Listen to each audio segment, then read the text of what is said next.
नमस्कार। आज के इस एक्सप्लेनर में हम डिकोड करने वाले हैं भारत की सबसे कुख्यात और रहस्यमयी जगह को, भानगढ़ का किला। हम सब ने इसकी भूतिया कहानियां कहीं ना कहीं तो सुनी ही हैं, राइट? लेकिन आज बात सिर्फ सुनी सुनाई कहानियों तक नहीं रुकेगी। हम इस पूरी मिस्ट्री को एकदम साइंटिफिक और हिस्टोरिकल फैक्ट्स की बेसिस पर डिकोड करेंगे। तो चलिए बिना किसी देरी के शुरू करते हैं। सूर्यास्त के बाद प्रवेश वर्जित है, यानी सनसेट के बाद एंट्री एकदम बैन है। अब सोचिए, ये कोई आम चेतावनी नहीं है जो किसी डरे हुए गांव वाले ने लगाई हो, बल्कि खुद आर्कियोलॉजिकल सर्वे ऑफ इंडिया का ऑफिशियल बोर्ड है। लोकल लोगों में आज भी वो खौफनाक किस्सा मशहूर है जब 3 दोस्तों ने इस वार्निंग को इग्नोर करके रात में किले के अंदर जाने की हिम्मत की थी।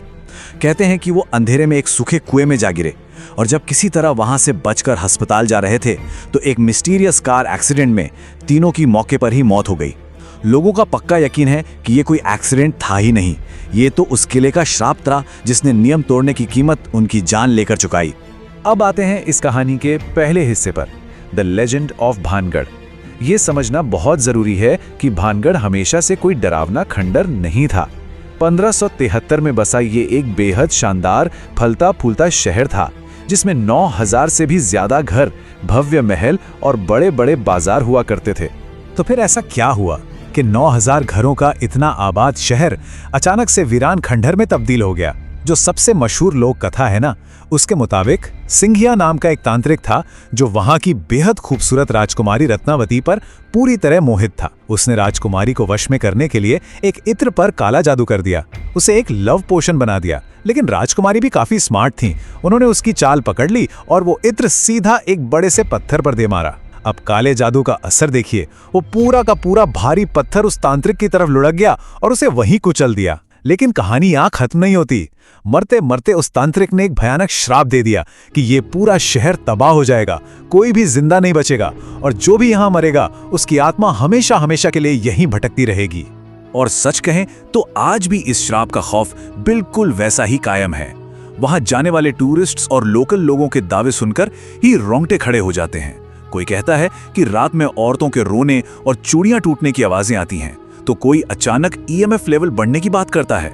बॉलीवुड की फिल्म क्रूज तक ने वहां अजीबोगरीब हरकतों की रिपोर्ट दी है। एक किस्सा तो इतना अजीब है कि एक काली बिल्ली ने विजिटर्स का 100 किलोमीटर तक पीछा किया, लिटरली। और मशहूर जर्नलिस्ट पल्लवी पुरकायस्थ वाली घटना तो काफी जाने मानी है।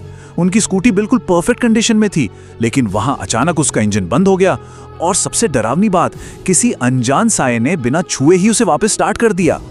तो अब यहाँ एक बहुत ही बड़ा सवाल उठता है, क्या सच में इन भूतों का कोई वजूद है? क्या वाकई राजकुमारी और उस तांत्रिक की आत्माएं आज भी उस खंडर में भटक रही हैं? आइए इस पूरी कहानी के बेस को ही थोड़ा टेस्ट करते हैं और देखते हैं कि असली सच्चाई क्या है। और यहीं पर आता है सबसे बड़ा ट्विस्ट। भानगढ़ के भूतिया होने की ये जो पूरी की पूरी इमारत जिन किरदारों पर टिकी है ना, यानी राजकुमारी रत्नावती, तांत्रिक सिंघिया या फिर वो बाबा बालूनाथ, हिस्ट्री में इनके होने का कोई रिकॉर्ड है ही नहीं। जी हाँ, बिल्कुल जीरो। ना कोई शिलालेख है, ना ही कोई पुराना दस्तावेज जो ये साबित कर सकें कि ये राजकुमारी आखिर थी कौन या ये कहानी किस दौर की है। असल में ये सिर्फ पीढ़ियों से चली आ रही लोकल कहानियां हैं जो हर बार सुनाए जाने के साथ और भी ज्यादा मसालेदार और ड्रामेटिक होती चली गईं। तो चलिए अब बढ़ते हैं द साइंटिफिक ट्रूथ रिवील्ड की तरफ। अगर वो किरदार कभी असल में थे ही नहीं, तो फिर लोगों को उस किले में वो खौफनाक और अजीब चीजें क्यों महसूस होती हैं? वेल, साइंस के पास इसका बहुत ही शानदार और लॉजिकल जवाब है। इसका सबसे पहला और बड़ा कारण है इंफ्रासाउंड। ये वो साउंड वेव्स होती हैं जिनकी फ्रीक्वेंसी 20 हर्ट्ज से भी कम होती है। अब हमारे इंसानी कान इन्हें सुन तो नहीं सकते, लेकिन हमारी बॉडी इन्हें वाइब्रेशंस के रूप में बहुत अच्छी तरह महसूस कर सकती है। भानगढ़ जैसी पुरानी टूटी फूटी इमारतों के बीच से जब तेज हवा गुजरती है ना, तो वो नेचुरली इंफ्रासाउंड क्रिएट करती है। इसके अलावा भानगढ़ सिस्मिक जोन 4 में आता है, मतलब वहाँ छोटे मोटे भूकंप और पत्थरों का खिसकना बहुत आम बात है, जो इस इंफ्रासाउंड को और बढ़ा देता है। और जानते हैं इस इंफ्रासाउंड का असर क्या होता है? इसी से इंसानों को अचानक चक्कर आने लगते हैं, भयानक घबराहट होती है और ऐसा फील होता है जैसे कोई लगातार उन्हें घूर रहा है। और इसमें 19 हर्ट्ज की फ्रीक्वेंसी तो बहुत ही खास है। 1980 के दशक का एक बहुत ही इंटरेस्टिंग किस्सा है। ब्रिटेन के एक इंजीनियर थे विक टैंडी। उन्हें अपनी ही लेबोरेटरी में एकदम से भूत देखने का एहसास हुआ। पसीने छूटने लगे और एक परछाई भी साफ साफ दिखाई दी। लेकिन जब साइंटिफिक तरीके से जांच हुई तो पता चला कि असल में वहां लगा एक नया एग्जॉस्ट फैन बिल्कुल 19 हर्ट्ज की फ्रीक्वेंसी पर इंफ्रासाउंड जनरेट कर रहा था। ये वही फ्रीक्वेंसी थी जिसने उनकी आंखों और शरीर में अजीब सी वाइब्रेशंस पैदा कर दी थी। और जैसे ही वो पंखा बंद किया गया, इंफ्रासाउंड भी गायब और वो भूत भी हमेशा के लिए गायब। इसके बाद जो अगला साइंटिफिक रीजन है वो है सजेस्टिबिलिटी।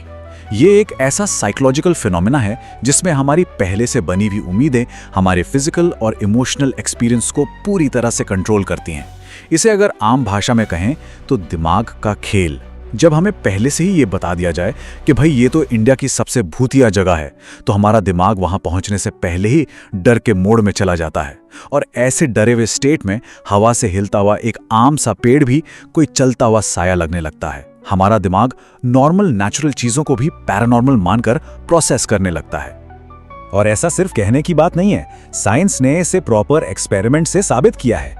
2008 में लंदन की गोल्डस्मिथ्स यूनिवर्सिटी ने एक हॉन्ट प्रोजेक्ट कंडक्ट किया। उन्होंने कुछ लोगों को एक बिल्कुल साधारण से खाली सफेद कमरे में बिठा दिया।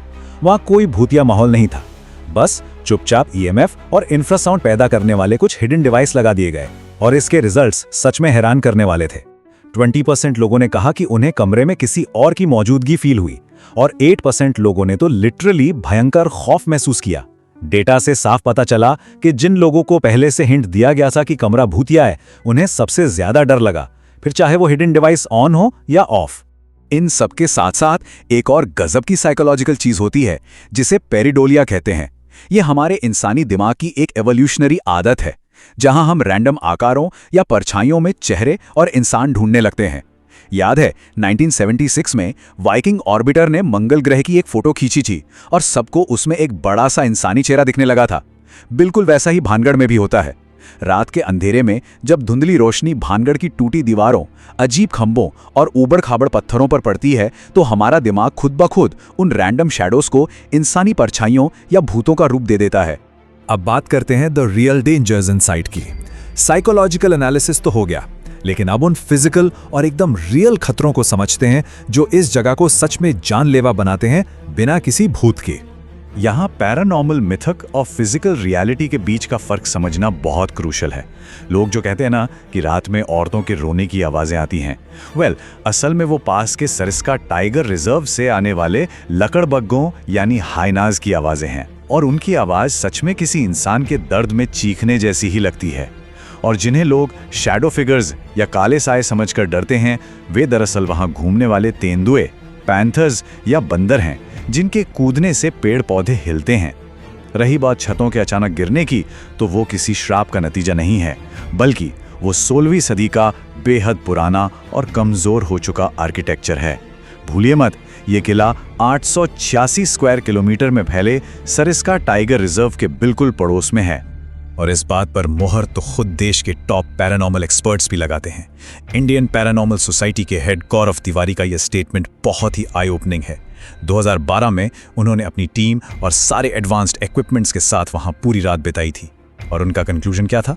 उन्होंने साफ कहा, मुझे वहां कोई भूत नहीं मिला, केवल लंगूर, मोर, लकड़बग्घे और पैंथर मिले। खुद एएसआई के अधिकारी और वहां के समझदार लोकल लोग भी यही मानते हैं कि असली खतरा जंगली जानवरों और गिरते हुए पत्थरों से ही है।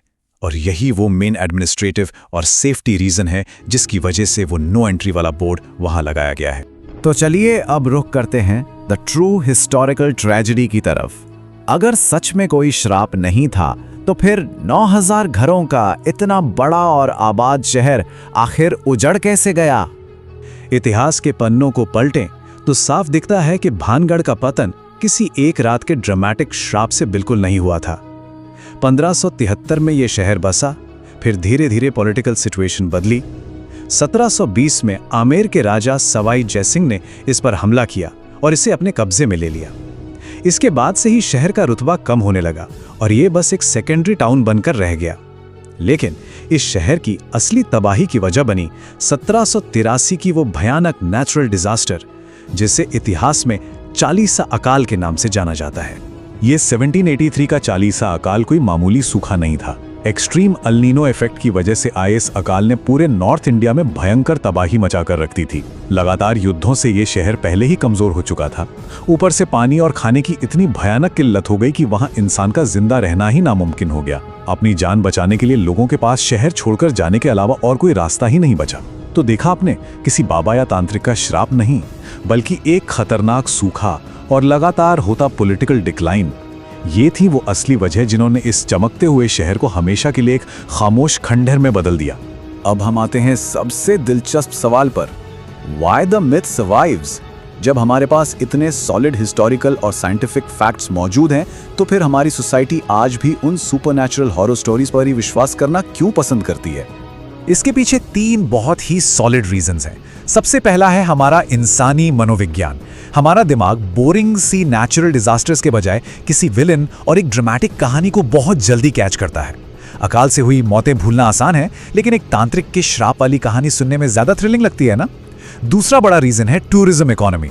इंडिया की सबसे भूतिया जगह का ये जो टैग है, वो वहां के लोकल बिजनेस को चलाता है। लाखों टूरिस्ट सिर्फ उसी डर और रोमांच की तलाश में वहां पहुंचते हैं।